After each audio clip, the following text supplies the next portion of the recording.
Yung pag sinabi niyang Ninoy Aquino, may possibility na sa kanya yun gagawin o sa kanya mangyari. Kung naalala ninyo, sinabi ni Harry Roque, may sinabi si Sara sa kanya na hindi niya nagustuhan kasi nakakatakot na plano. Kung naalala niyo noon, ang ginawa ni Sara, naggurgur sa liig. Anong pinapakalat nila? Ginurgur sa liig. Sinong pinagbintangan? Meron daw nagurgur sa liig niya, may nag-attempt, kaso hindi nag-success. Paano siya magurgur? Meron siyang 300 plus bodyguard. Pagkasunod, hindi umepekta yung gurgur-gurgur niya. Hindi umepekto yung gurgur-gurgur niya. Anong ginawa? Nagpapilay ng kamay. Nagpapapilay ng kamay. Hindi pa rin umepekto ang pilay-pilay niya. Nagbanta pa siya na pag ako pinatay, may nakausap na akong killer na patayin niya si Bongbong, si Lisa at si Martin. So ngayon, kapag binaril siya dyan sa tarmac, pagbaba niya sa airport, sinong pagbibintangan? Si Bongbong Marcos, si Lisa at si Martin Romualdez. Hindi nyo ba po pwedeng isipin? Huwag niyong isipin na pag si Digong umuwi ng Pilipinas, magiging si Ninoy Aquino Jr. siya. Kasi alam ni Sara at alam ninyo na hindi po pwedeng itakas si Digong sa kulungan ng ICC kasi walang jurisdiction ang Pilipinas na pauwiin si Digong, maskin si Sara hindi siya makapasok doon para pauwiin si Digong sa Philippines. Alam niya sa sarili niya yan. Ngayon, bakit hindi natin pwedeng baliktarin ang sitwasyon? Bakit hindi natin ibaliktad kay Sara at si Sara ang magiging Ninoy Aquino ng airport? Ang tanong ngayon, pag nangyari na si Sara ay maging Ninoy Aquino girl version, sino ang sisisihin? Sino ang pagbibintangan? Si Marcos. Kaya mag-ingat kayo. Sinabi na mismo ni Harry Roque yan, ngayon lang ako sumunod kay Sara. Bakit? Kasi meron siyang mga plano na nakakatakot na hindi sang-ayon sa akin. Ayaw ko nang sabihin kung ano yon. Nadula si Harry Roque niyan. Totoo yan mga kababayan. Gusto niyo ipakita ko dito yung sinabi ni Harry Roque? Kung doon sa gurgur-gurgur niya hindi umipik, kung doon sa papilay-pilay niya hindi umipik, at dyan sa pagka-aresto ni Digong hindi umipik. Sabi ko nga sa inyo bakit? Paano kung biglang nag-jogging-jogging si Sara? At may inutusan siyang sniper, pinabaril ang paa niya. Sino ang pagbibintangan? Kasi ang sabi niya, kung ako mamatay, may kinausap na akong killer. Na pag ako namatay, patayin niya si Lisa, si Bongbong, at si Martin Romualdez. May maitim na balak. Binulgar ni Harry Roque yan. Hindi siya sang-ayon sa gusto ni Sara kay nakakatakot. Either yun na yung gagawin ni Sara ang sarili niya bilang Ninoy Aquino. Gayahin niya yung estilo ni Trump habang nangangampanya, pinapatarget ang tainga. Pwede naman targetin ang ulo, ba tainga pa? Patapyasan niya lang para ang simpatya ng taong bayan makukuha nila. Nagpagurgilay siya, hindi umipik ang simpatya. Nakulong si Digong, hindi umipik ang simpatya ng tao. Ngayon ang gagawin niya, instead na si Digong ang gawing Ninoy Aquino, na napaka-imposible namang makauwi si Digong, at alam ni Saraya na hindi niya pwedeng ilabas si Digong sa kulungan, so bakit hindi natin ilagay na ang sarili niya ang maging Ninoy Aquino babae version? Bakit hindi si Sara ang gagawin ninyong Ninoy Aquino babae version? At siya ang sarili niya ipapatarget niya sa airport. Pagbaba niya ng eroplano, bigla siyang binaril dyan. Sinong pagbibintangan? Alam niyo yung mga sinasabi ni Sara, puro palpak. Gagawa ka lang ng plano, nagbigay ka pa ng example, nagbigay ka pa ng clue. Paano kung bigla siyang nag-jogging dyan pag uwi niya sa Pilipinas? Biglang tinarget binte niya. Sinong pagbibintangan? Si Marcos. Kasi si Marcos lang kaaway nila. Sabi ko sa inyo, mautak. Tingnan nyo Oh, Harry Roque. Kakapli lang ng video ko niyan. Nadulas. Oh, sa plano ni Sara. Inamin ni Roque yan. I cannot come home. Oh. Ma'am, that's your call. Hindi ko naman pagpipilitan ng sarili ko at kung ako ay i-request ni PRRD, importante rin na i-endorse ako at i-request din ako ni VP Sara. Kasi nga, everyone knows Duterte's former spokesman, Harry Roque, turncoat with a knack for I cannot come home. I have to defend my president. Iba to kasi inilit eh. Pinutol eh. Bahala po pumili ang Presidente Duterte. Pero ako po miski ako'y piliin ni Presidente Duterte kung ayaw ni VP Sara at ang gusto ni VP Sara, mas iba mag-represent. Ma'am, that's your call. Hindi ko naman pagpipilitan ng sarili ko at kung ako ay i-request ni PRRD, importante rin na i-endorse ako at i-request din ako ni VP Sara. Kasi nga, alam niyo naman ang kwento ng buhay ko, no? Talaga namang ako'y tagasunod ni VP Sara, susunod ako sa sasabihin ni VP Sara. At yan po ay walang halong kaplastikan. That's true. Eh, kita nyo nga, sumunod ako sa kanya sa Unity. Ano nangyari? So, susunod ako kung ano ang sasabihin niya sa akin. Bagamat, nung nag-usap, po, may dugtong to. Bagamat nung nag-usap kami. Sundan niyo yung video na yan. Bagamat nung nag-usap kami, meron siyang plano na hindi ako sang-ayon kasi nakakatakot. Nadula si Roque dito, mga kababayan. Wala po ako ngayon. Ito panoorin nyo Ito. Sara, mas iba mag-represent. Ma'am, that's your call. Ayan. Hindi ko naman pagpipilitan ng sarili ko at kung ako ay i-request ni PRRD, importante rin na i-endorse ako at i-request din ako ni VP Sara. Kasi nga, alam niyo naman ang kwento ng buhay ko, no? Talaga namang ako'y tagasunod ni VP Sara, susunod ako sa sasabihin ni VP Sara. At yan po ay walang halong kaplastikan. That's true. Eh, kita nyo nga, sumunod ako sa kanya sa Unity. Ano nangyari?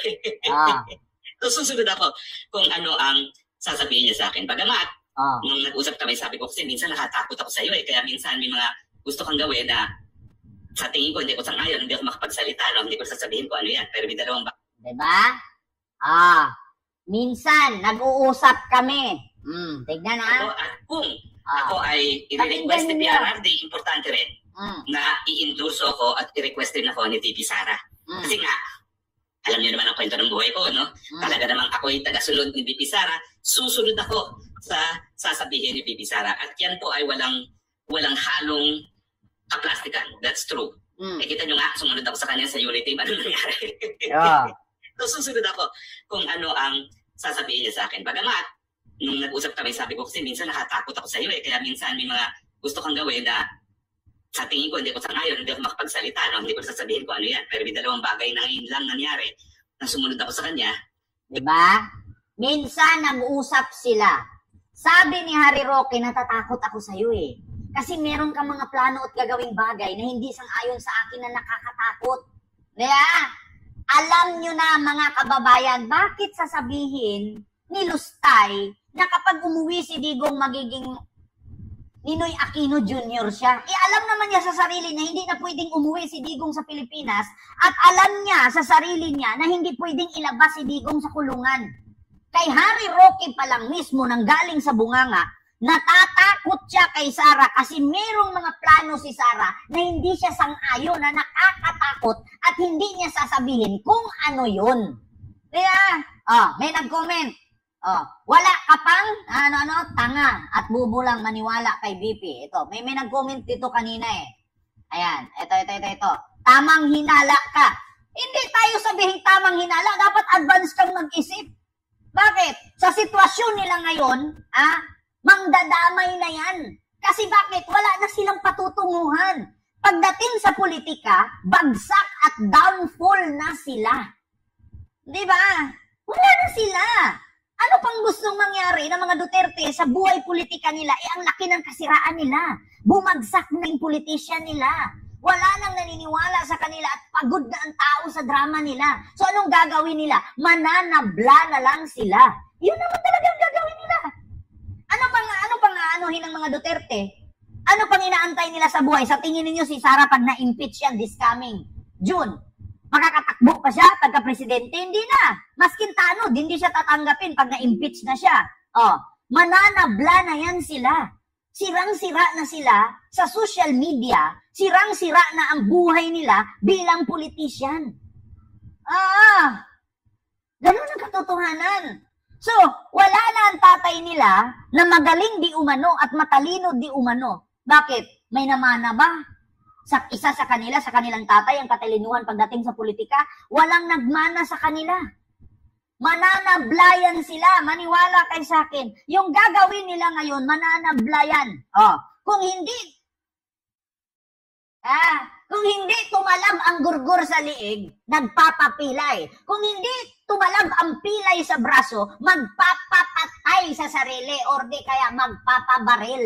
Ganun lang ang gagawin. Yun ang katotohanan.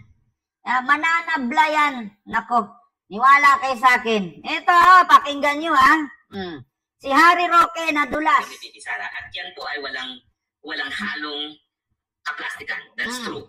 Kita nyo nga, sumunod ako sa kanya sa Unity. Ano nangyari? So, susunod ako kung ano ang sasabihin niya sa akin. Bagamat, nung nag-usap kami, sabi ko kasi minsan nakatakot ako sa iyo Kaya minsan may mga gusto kang gawin na sa tingin ko, hindi ko sang-ayon, hindi ako makapagsalita, hindi ko sasabihin ko ano yan. Pero may dalawang ba? Diba? Minsan natatakot ako sa iyo Kasi meron kang mga gagawin, mga plano na minsan hindi ako sang-ayon at hindi ko nasasabihin kung ano yan. Diba? Mali ba na lumabas sa bunganga ni Harry Roque? Minsan daw natatakot siya kasi meron siyang mga balak o gagawin na nakakatakot si Sara na hindi sang-ayon kay Roque. So anong ibig sabihin ng nakakatakot na bagay na hindi niya gusto ni Roque?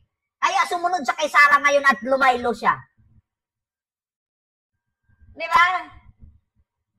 Alam niyo, dapat imbestigahan din si Sara dyan sa pagtatago ni Roque. Kasi mismo sa bunganga ni Roque nang galing, sumunod siya sa lahat ng utos ni Sara sa kanya.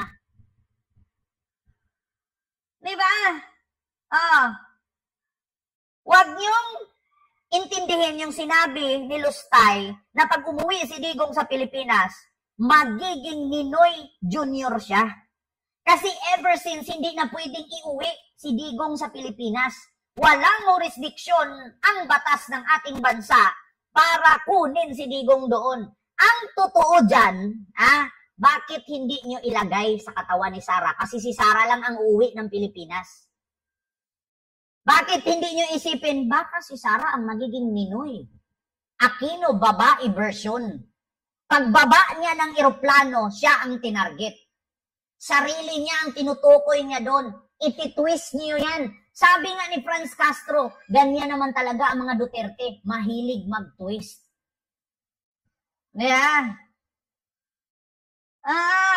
Ganyan naman talaga ang mga Duterte, mahilig mag-twist. Ano sabi ni Franz Castro? Mahilig magbaliktad ng kwento. Yung sinabi niya na si Digong uwi ng Pilipinas, magiging si Ninoy. Isipin ninyo, hindi pwedeng umuwi si Digong sa Pilipinas. Uuwi man siya dito, pantay ang paa. O sa madaling salita, pag namatay na siya. September ang tagal unang hearing. Hindi pa natin alam kung anong, ang sabi nga ng mga attorney, 3-4 na taon bago matapos ang kaso ni Digong. So hanggat nakabinbin ang kaso at running for court trial, hindi siya pwedeng umuwi sa Pilipinas. So bakit sinabi ni Sara na kapag umuwi si Digong sa Pilipinas, magiging si Ninoy Junior siya? Si Digong. Si Sara lang naman ang uuwi ng Pilipinas. Bakit hindi nyo ilagay sa katawan ni Sara na siya ang magiging Ninoy babae version? Baka nakalimutan ninyo, ulitin ko. Nagurgur sa liig. Imposibleng magurgur ka. May nag-attempt daw na magurgur sa liig niya, hindi nag-success. Paano ka magkaroon ng gurgur sa liig? Meron ka 300 plus bodyguard. Kahit 20 ka bodyguard, hindi ka na malapitan. Kahit 2 nga lang Yung mga sikat nga na mga artista dyan, katulad ng Blackpink, ni Lisa, ng mga K-pop, 2-3 lang bodyguard. Si Sara, 300 plus. Di ba? Tapos sabihin nyo, gurgur sa leeg. Paano mangyari na magurgur ka sa leeg kung meron kang 300 plus na bodyguard? Bakit hindi natin i-search ngayon kung ilan ang bodyguard ni Sara Duterte nang malaman ninyo? Hindi Sara Duterte, bodyguard. Di ba? Makikita naman natin yan eh.